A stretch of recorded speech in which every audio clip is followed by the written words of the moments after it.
Você acabou de fazer a prova aí da Polícia Civil de Pernambuco, num calorzinho, né? Eu aqui em Cascavel, tá frio pra porra o negócio, menos 12 graus, dia dos namorados, né? Data bateu tudo certinho. E aí você tá na expectativa de ver como é que foi a sua prova.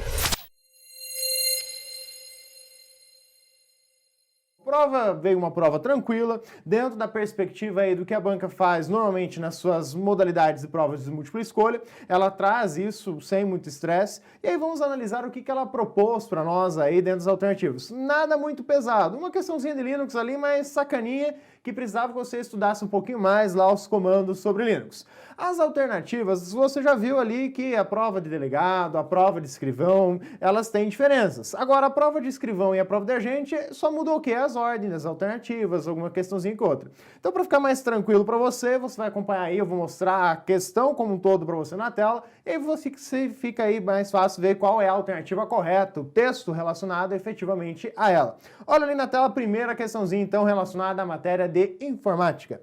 Utilizando o Excel 2010, um analista desenvolveu e compartilhou com os demais servidores de sua seção de trabalho uma planilha eletrônica que pode ser editada por todos os servidores e ainda permite a identificação do usuário responsável por realizar a última modificação.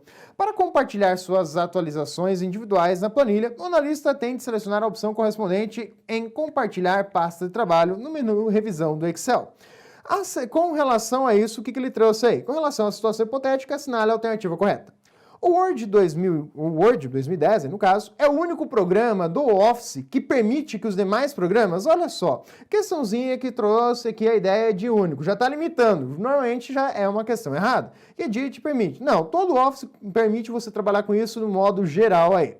Alternativa B, a planilha poderá ser editada por mais de um servidor simultaneamente? Sim, poderá. Olha que a palavrinha-chave que ele propõe aí para você. Pode ser editado simultaneamente por mais de um usuário, sim. Caso dois servidores editem a mesma célula, será impossível resolver conflitos? Não, ele não vai ser impossível. Claro que conflitos são comuns, podem acontecer dentro dessa edição. Mas o que acontece quando você tem um conflito? Ele vai dar as versões diferentes, porque pode ser que editou em momentos, segundos diferentes, ele vai registrar isso e permitir que você altere. Então, não é impossível, não. Essa palavrinha é muito perigosa. Olha lá a próxima alternativa. Dois ou mais servidores não poderão editar o mesmo arquivo simultaneamente. Olha lá, posso editar? Posso, simultaneamente sim. Se o servidor acessar a planilha para edição, este procedimento causará o bloqueio do arquivo, de modo que o outro servidor não poderá abri-lo, ainda que seja para consulta. Olha só, mesmo sem pensar na ideia de edição simultânea, antes mesmo das versões mais antigas do Office, se você pegar um arquivo que está sendo editado por outro usuário, um segundo usuário pode abrir no modo somente leitura. Claro que vai fazer alterações, não vai afetar o arquivo original, mas porque ele vai estar bloqueado só para leitura. Então já está errado aí desde as versões anteriores, sem pensar na forma de compartilhamento que ele sugere ali. Portanto, olhando ali as alternativas, olha lá para a tela de novo, a que te dá a ideia de possibilidade, a alternativa B é a alternativa correta aí. Então, tranquilinha essa colocação que ele traz aqui para você. Vamos limpar as anotações e vamos para a próxima questão. Então, a segunda questão que ela traz ali para nós é: dois analistas que compartilharem a mesma estação de trabalho ao longo do dia, um no turno matutino e outro no turno vespertino, utilizam a versão mais recente do Google Chrome e desejam que esse navegador memorize os dados de formulários dos sistemas web do órgão em que atuam, sem que as senhas desses formulários sejam memorizadas. Considerando essa situação hipotética, assinale a opção correta. Antes de olhar para a questão, tem aqui um pontinho que você deveria ter pensado. São dois usuários diferentes. Via de regra, cada usuário tem o seu usuário e senha no sistema operacional. Logo, a coleção de dados de cada usuário é diferente. Cada seção que o usuário utilizar no navegador já é diferente. Então, se eu, por exemplo, usando o computador de manhã, usar um usuário e senha, e à noite ou à tarde outro usuário vier e utilizar outro usuário e senha, os dados, as páginas que ele acessar pelo navegador, por mais que seja o mesmo, não vão ficar registrados nos dois usuários. Cada um tem o seu. Se tiver os dois usando o mesmo usuário e a mesma senha, já está ferindo princípios de segurança, já está indo em contradição com outros aspectos que a prova deveria estar considerando de modo padrão também. Então, lembre-se desse detalhe. Olha lá a primeira alternativa. Considerando a situação hipotética, assinale a correta. Não é possível, olha só, não é possível. Ele está já limitando você dentro dessa possibilidade. Realizar quaisquer configurações adicionais no navegador, uma vez que este necessariamente armazena os dados de senha e formulário. Se você quiser, ele pode armazenar um ou outro, não necessariamente precisa armazenar os dois. Então já está errado aí a proposta desse não é possível. Vamos lá para as outras alternativas que ele traz aqui para nós. Então, o que ele tem aqui na alternativa B? Olhando aqui em cima, você tem a alternativa B. É possível configurar o browser para memorizar dados dos formulários e não armazenar senhas de modo independente para cada analista? Certinho. Porque aqui, olha só, ele considera para você tanto a ideia básica do cada usuário ter os seus dados separados, falando que cada analista tem essa informação separada, e dizendo ali também que a senha pode ser armazenada e os dados do formulário não, ou vice-versa. Por quê? Quando você vai preencher um dado formulário, o navegador já pede. Você quer que o navegador auxilie? Inclusive tem os recursos de sincronização e tudo mais aí pra gente falar em outro momento. Mas você vai lá e sincroniza os dados formulários. Ao digitar usuário e senha, o site ele já trata isso com uma forma diferente, para que o navegador saiba que são campos de usuário e senha. E o navegador vai pedir para você quer armazenar usuário e senha? Por mais que você tenha armazenado os dados do formulário, você pode optar por não armazenar os usuários e senhas sem problemas. E cada usuário ainda continua com a sua coleção de dados em separado. Por isso, a alternativa B é a alternativa correta. Então, a princípio, não tem muito o que discutir aí, não. Próxima alternativa ali. É possível configurar o browser para memorizar dados do formulário, entretanto, isso implica necessariamente o armazenamento das senhas? Quer dizer que se eu armazenar os dados do formulário e não armazenar a senha? Não, eu posso optar separadamente por isso. Por isso, errada esta alternativa. Alternativa D.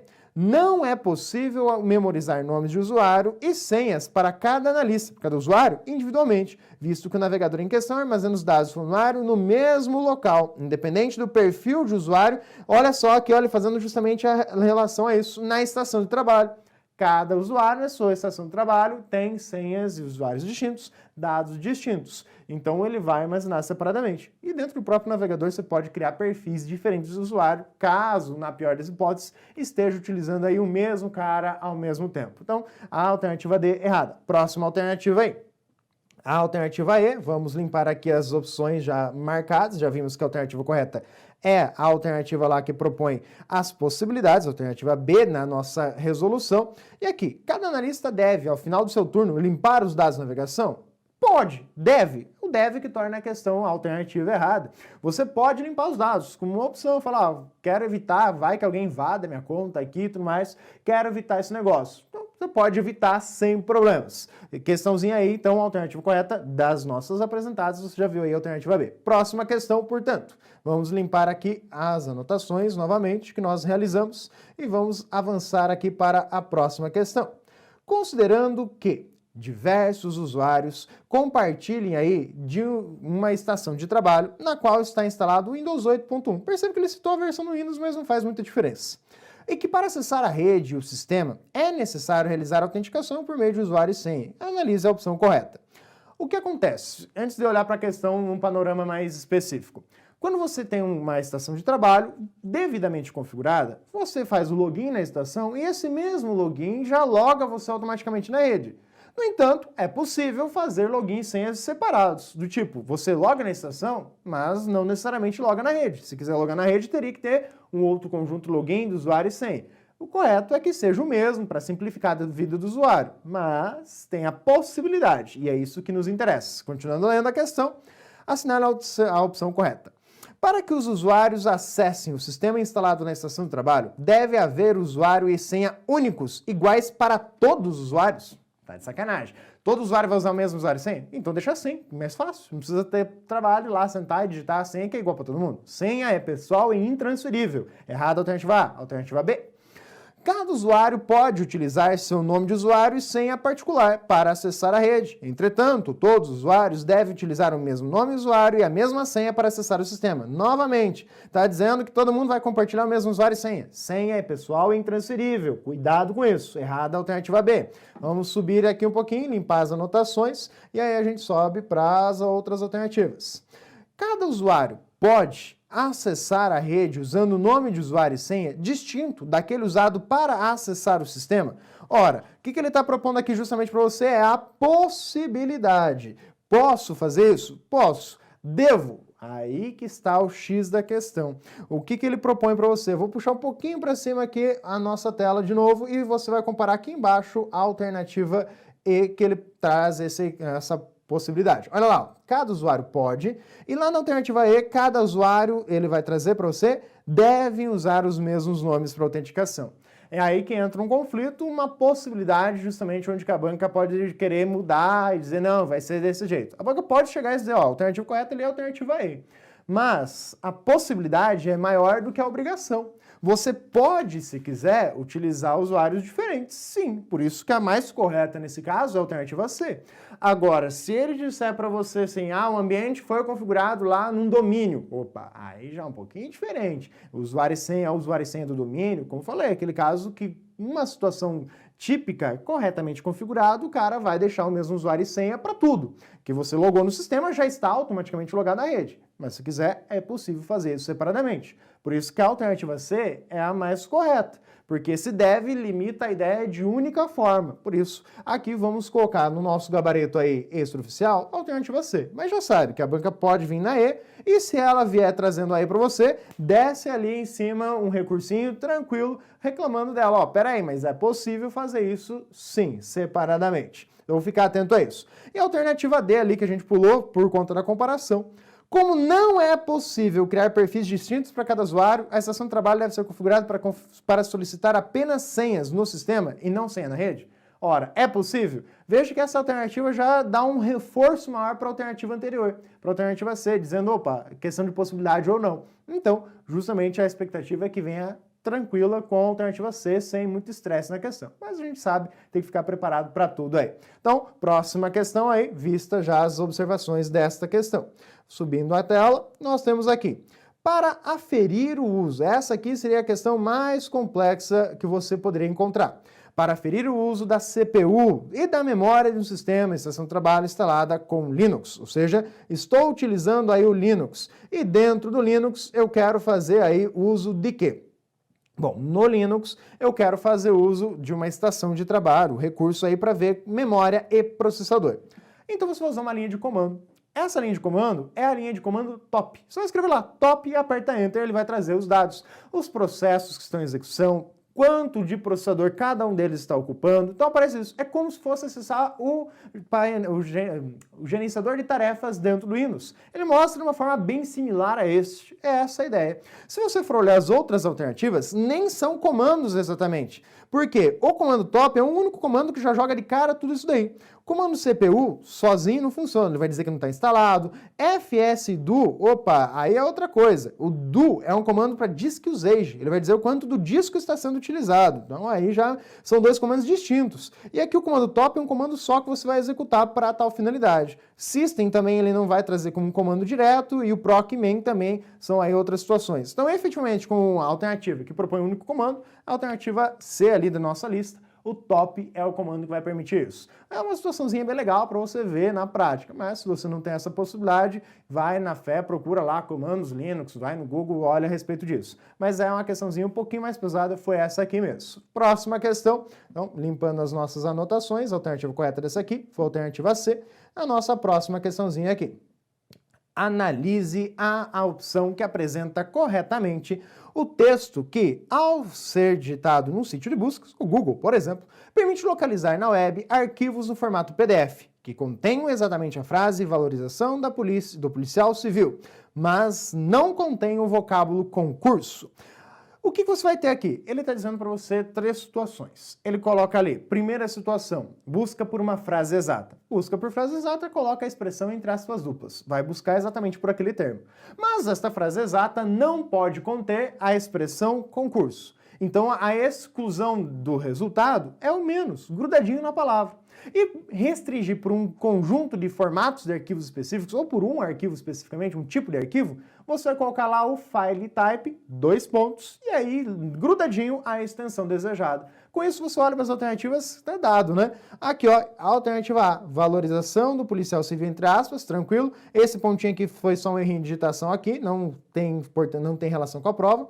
O menos tem que estar grudado, não pode ter espaço entre o menos e a palavra. E a expressão file type, PDF, indicando justamente essa colocação. Então, cuidado com isso. As outras expressões têm nada a ver, olha só. Ele coloca lá um end, pô, tá forçando a barra. Fazendo aqui um without também, tem nada a ver. Aí ele coloca aqui no, tudo grudado, totalmente fora da linha. Então, a alternativa correta, tranquila, alternativa A para você aí dentro da nossa perspectiva. Então, tranquilinha essa questão dada aí para você.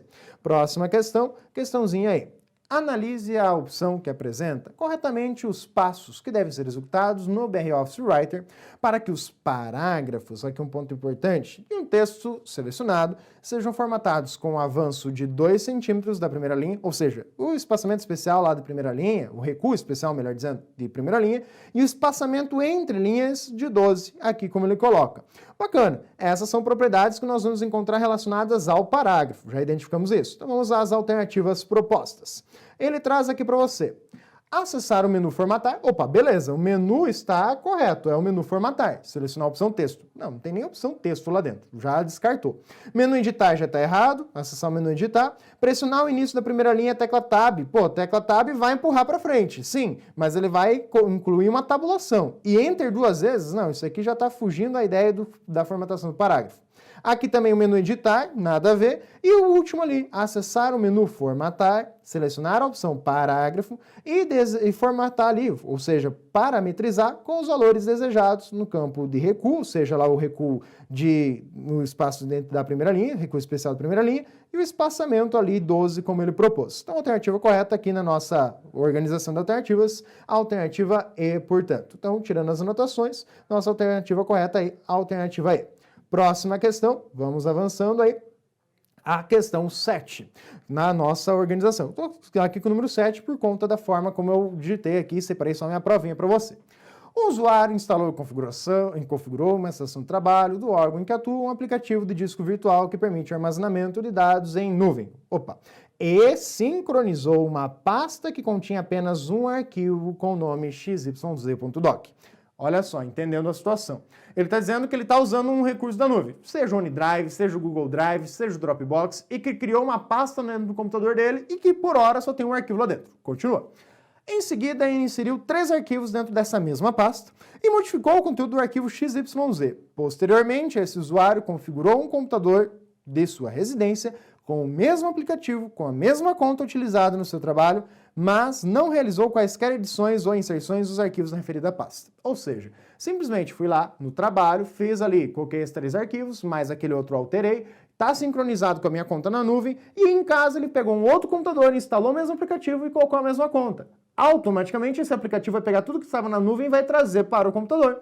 Portanto, olha só o que ele vai trazer nas suas alternativas aí. Então está tudo sincronizado por padrão. Com base nessas informações apresentadas, julgue a alternativa correta para sincronizar aí a respeito da pasta sincronizada.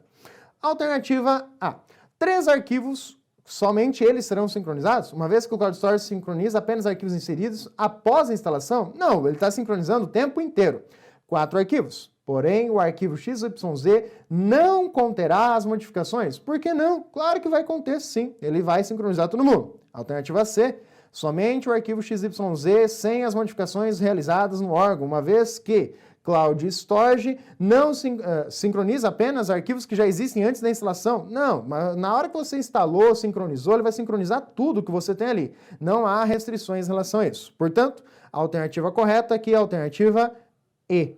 Os 4 arquivos, incluindo o arquivo XYZ, com as modificações realizadas no órgão em que o usuário atua. Ou seja, aquela ideia básica do serviço. Sincroniza tudo a partir do momento que está instalado ou não. Você pode determinar manualmente. Tal pasta não quero que sincronize. Mas, de modo geral, sincroniza todo mundo que está ali dentro. Então, a alternativa correta é a alternativa E. Tranquilinha essa daí. Próxima e última questão aí da matéria de informática. Próximo ali, portanto, a questão. Um usuário deseja criar no Windows 10 5 pastas e subpastas conforme apresentada a seguir. Então ele criou lá a pasta furto, dentro da pasta meus documentos, a pasta BOS, e dentro da pasta BOS depois ele criou a pasta homicídios, roubo e furto. Tranquilo. Considerando que todas as pastas sejam configuradas para guardar documentos e possuam permissão de escrita e leitura para todos os usuários da estação de trabalho. Ou seja, qualquer usuário pode ler e escrever em cima daquele arquivo básico ali. Primeira questão, a alternativa que ele propõe. A quinta estrutura não poderá ser criada. Por quê?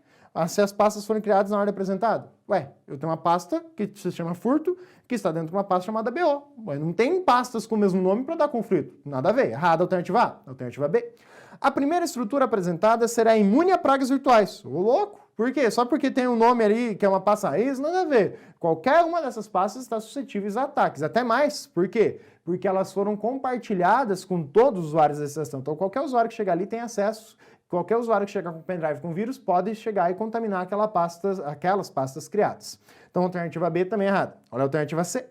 É possível criar todas as pastas e subpastas apresentadas, mas não será possível inserir pastas e nas subpastas arquivos do tipo imagem. Por que não é possível? Claro que é possível. E se não será possível, torna a alternativa errada. Próxima alternativa.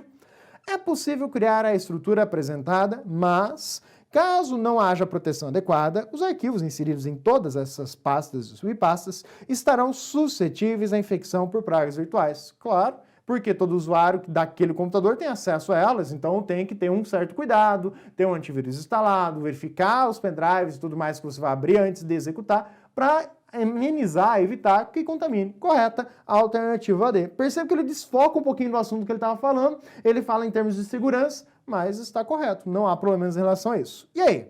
Não é possível sincronizar estas pastas por meio de Cloud Storage.